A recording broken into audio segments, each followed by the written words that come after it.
wo der Himmel still ruht, liegt ein Land aus Stein und Schnee, und dort schlägt mein Herz so gut.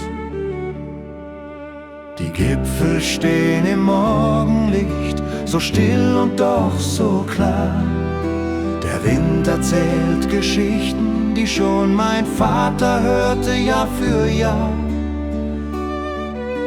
Die Adler ziehen ihre Kreise über Fels und über Schnee, und tief in meinem Herzen weiß ich immer, wo ich stehe.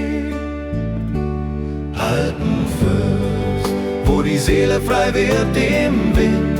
Alpenfürst, wo die Wege zum Himmel sind.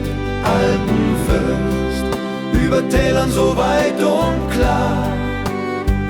Hier schlägt mein Herz, seit ich ein Kind schon war.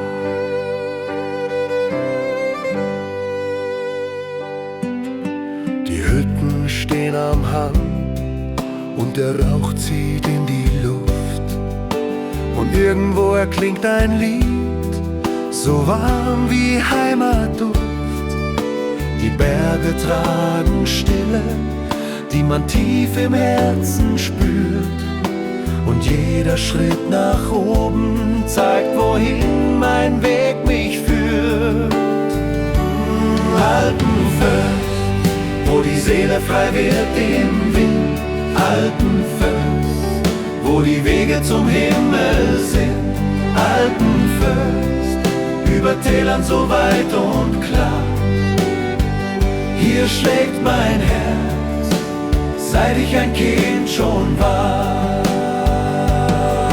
Wenn die Sonne langsam sinkt und die Berge golden stehen, weiß ich, dass ich nirgends auf der Welt schönere Orte sehe.